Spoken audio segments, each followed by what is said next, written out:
सोचिए, एक छोटी सी मासूम लड़की पूरी रात घने जंगलों में भागती रही। पीछे था वो खतरनाक संप्रदाय जो उसकी जान का प्यासा था। वो लड़की हार मान चुकी थी, लेकिन उसे क्या पता था कि जिस दरवाजे पर पहुंचकर वो बेहोश होने वाली है वो कोई साधारण मकान नहीं है। और जिस परिवार की गोद में वो गिरेगी उसे पूरी दुनिया खतरनाक राक्षसों और दानवों का काल मानती है। हाँ दोस्तों, जिस लड़की को अपनों ने दुत्कारा उसे दुनिया के सबसे खतरनाक परिवार में वो प्यार मिलने वाला था जिसकी उसने सपने में भी कल्पना नहीं की थी। आज हम देखने वाले हैं याओ याओ की नई दुनिया की वो अनोखी कहानी जहां रोमांस, सस्पेंस, कॉमेडी और खतरनाक जादुई शक्तियां एक साथ टकराती हैं। तो तैयार हो जाइए इस सफर के लिए। रात के सन्नाटे में दरवाजे के बाहर एक छोटी सी बच्ची बेहोश पड़ी थी। उसके शरीर से एक अजीब सी नीली आध्यात्मिक ऊर्जा निकल रही थी।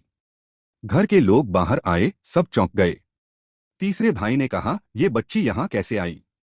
कहीं ये दुश्मनों का जाल तो नहीं? पिता बोले, इसका कल्टीवेशन असाधारण है, इसे यहाँ छोड़ना खतरे से खाली नहीं। कुछ लोग उसे खत्म करने की बात करने लगे। तभी घर की मालकिन यानी माँ आगे आईं। उन्होंने बच्ची के धूल से सने चेहरे और सफेद बालों को देखा। माँ का दिल पिघल गया। उन्होंने तुरंत अपनी जादुई आभा से तलवारों को पीछे ढकेल दिया और कहा, रुको, इसे कोई हाथ नहीं लगाएगा। आज से यह मेरी बेटी है और इसका नाम होगा याओ याओ। माँ की हमेशा से एक ही इच्छा थी, एक प्यारी सी बेटी। याद रखना, आज से याओ याओ तुम्हारी छोटी बहन है। जिसने भी इसे परेशान किया वो मुझसे निपटेगा।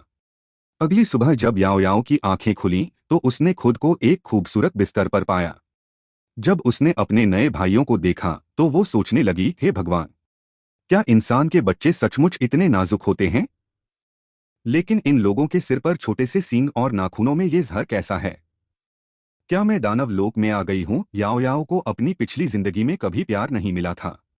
उसका पुराना गुरु बेहद निर्दयी था। इसलिए जब माँ ने उसे मुस्कुराते हुए पास बुलाया तो याओ याओ कांपने लगी। माँ, क्या मुझे आज फिर से कोई सजा मिलेगी? माँ ने हंसते हुए उसे गले लगाया। सजा? अरे मेरी लाडो, तुम्हें कोई सजा नहीं मिलेगी। हमारा घर भले ही थोड़ा छोटा है, इसे तोड़कर नया आलीशान महल बनवा देते हैं। पिता ने घबराकर रोका। अरे भाग्यवान, भूल गई क्या? हम यहाँ साधारण इंसानों की जिंदगी जीने आए हैं। माँ ने याओ याओ को अपने बेटों के बारे में बताया। याओ याओ, तुम्हारा दूसरा भाई सीधा साधा है, वो शहर में कबाड़ इकट्ठा करता है। तीसरा भी छोटे मोटे काम करता है और बड़ा भाई इलाज करने बाहर गया है। सुनने में ये सब बहुत ही आम लग रहा था, लेकिन इसके पीछे का सच कुछ और था। दूसरा भाई जिस चीज को कबाड़ कहता था वो असल में अमर संप्रदायों के गुप्त खजानों से चुराए हुए सबसे कीमती जादुई पत्थर और हथियार थे। एक बार जब शक्तिशाली कल्टीवेटर्स ने उसे घेर लिया तो उसने पलक झपकते ही सबको धूल चटा दी और उनके कीमती मुकुट बैग में भरते हुए बोला, अरे भाई, मैं तो बस कबाड़ इकट्ठा कर रहा हूँ। याओ याओ के लिए पिता एक साधारण स्कूल मास्टर थे और माँ एक नाजुक महिला।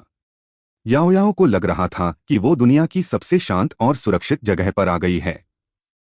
दोपहर में याओ याओ ने आंगन के कुएं का पानी पिया और हैरान रह गई। वाह, यह पानी तो मेरी पुरानी संप्रदाय के जादुई झरने से भी 100 गुना ज्यादा स्वादिष्ट और ऊर्जा से भरपूर है। जहां याओ याओ खुश थी वहीं उसके माँ बाप परेशान थे। उन्हें चिंता थी कि उनका सबसे बड़ा बेटा आकान वापस लौटने वाला था जो इंसानों से नफरत करता था। तभी दरवाजा खुला। सफेद बालों वाला एक युवक अंदर आया। कमरे का तापमान अचानक गिर गया, जैसे कोई बर्फ का पहाड़ आ गया है। यह आकान था। माँ ने कहा, देखो, तुम्हारी छोटी बहन याओ याओ। आकान ने ठंडे और रूखे अंदाज में देखा। मैं सिर्फ 5 घंटे बाहर था और आप नया इंसान उठा लाईं। इसका मुझसे क्या लेना देना? याओ याओ सहम गई। उसे लगा बड़ा भाई बहुत खड़ूस है। याओ याओ ने अपनी पुरानी जिंदगी में केवल कड़वी गोलियां खाई थीं। आज उसने पहली बार घर में असली खाना बनते देखा। पूरा परिवार रसोई में जुट गया। लेकिन जैसे ही माँ ने कढ़ाई में जादुई सब्जियां डाली पूरे घर के ऊपर काले बादल छा गए और हवाएं तेज चलने लगीं। याओ याओ डर के मारे टेबल के नीचे छिप गई। हे भगवान, ये खाना बन रहा है या कोई महाप्रलय आ रहा है? लेकिन जब खाना तैयार हुआ तो उसकी सुगंध से याओ याओ की भूख जाग उठी। स्वाद इतना लाजवाब था कि उसने 3 कटोरी चावल सफाचट कर दिए। उसे क्या पता था कि इस खाने के लिए उसके दूसरे भाई ने चुराए हुए जादुई खजानों को कौड़ियों के भाव बेच दिया था। परिवार के लिए बस एक ही नियम था, याओ याओ खुश रहनी चाहिए। शाम को याओ याओ आंगन में बैठी थी, तभी उसने ग्रामीणों की बातें सुनी, जिससे उसके होश उड़ गए। अरे भैया, सुना तुमने? हमारे गांव के ठीक ऊपर जो महान तियानजुए संप्रदाय है, वहां से कोई अमूल्य धरोहर गायब हो गई है। तियानजुए संप्रदाय, यह वही जगह थी जहां से याओ याओ अपनी जान बचाकर भागी थी। यानी वो जिस गांव में रह रही थी, वो उसी संप्रदाय के ठीक नीचे बसा हुआ था। याओ याओ घबराकर सोचने लगी, नहीं, क्या वे मुझे ढूंढ लेंगे? शांत रहो याओ याओ, मैं तो बस एक मामूली चेली थी, शायद उन्होंने मुझे भुला दिया होगा। लेकिन वो अनजान थी कि उसका अतीत बहुत जल्द सीधे उसके नए घर के दरवाजे पर दस्तक देने वाला था। आखिरकार नए परिवार ने याओ याओ की जादुई प्रतिभा की जांच करने का फैसला किया। पिता ने एक पारदर्शी जादुई पत्थर निकाला और याओ याओ को उस पर हाथ रखने को कहा।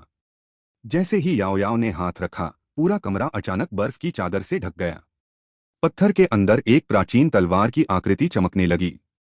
पिता बोले, ये तो आइसटाइप हेवनली स्पिरिचुअल रूट और नेचुरल स्वॉर्ड बोन है। यह कल्टीवेशन की दुनिया का सबसे दुर्लभ और शक्तिशाली संयोजन था। माँ और पिता खुश तो थे, लेकिन उन्हें गहरी चिंता भी हुई। अगर इस लड़की के पीछे कोई शक्तिशाली संप्रदाय है, तो वो इसे ढूंढते हुए यहाँ जरूर आएगा। वे इसे हमारे पास नहीं रहने देंगे। और वही हुआ जिसका डर था। तियानजुए संप्रदाय के क्रूर साधक गांव में आ धमके और लड़कियों की तलाशी लेने लगे। तभी याओ याओ के घर के बाहर भी भारी आवाज आई, अंदर जितने भी लोग हैं, तुरंत बाहर आओ।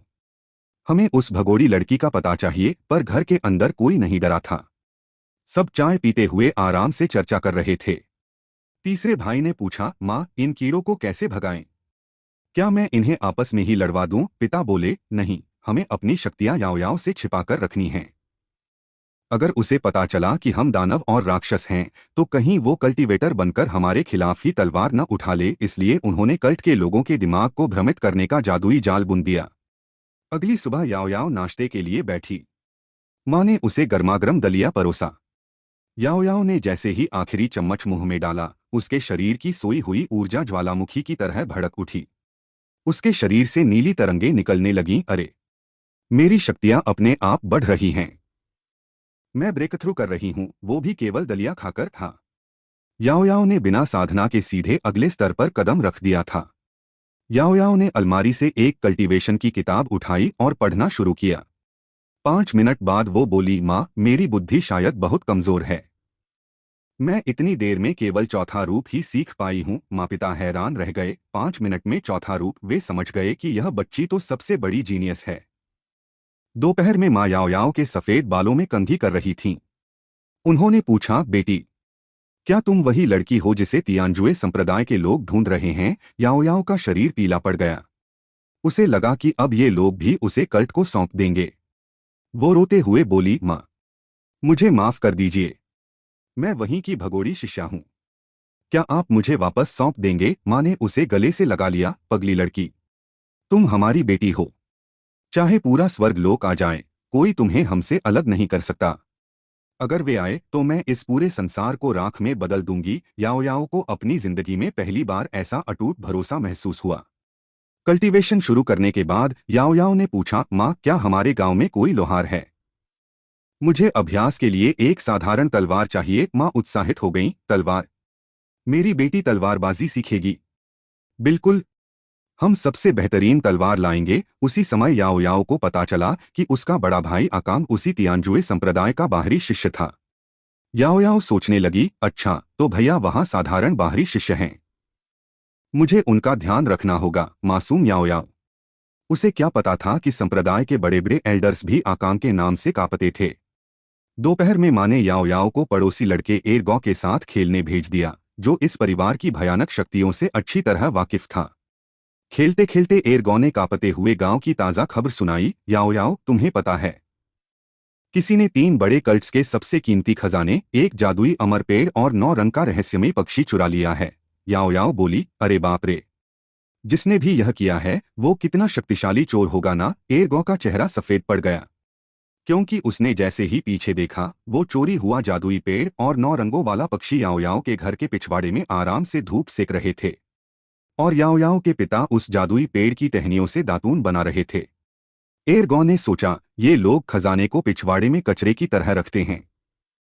शाम को आकांग काम से लौटा तो उसने देखा कि याओ याओ एरगो के साथ खेल रही है और उसे एरगो भैया कह रही है। आकांग का चेहरा और सख्त हो गया। माँ पिता उसे छेड़ने लगे, क्यों आकांग, जलन हो रही है ना? तुम्हारी बहन दूसरे को भैया कह रही है। आकांग रूखेपन से बोला, मुझे कोई फर्क नहीं पड़ता। लेकिन जैसे ही एरगो ने याओ याओ का हाथ पकड़ने की कोशिश की, आकांग बिजली की तेजी से गया और याओ याओ को गोद में उठाकर अंदर ले आया। परिवार जोर से हंस पड़ा। वे समझ चुके थे कि यह ठंडा भाई भी अपनी बहन से बेहद प्यार करता है।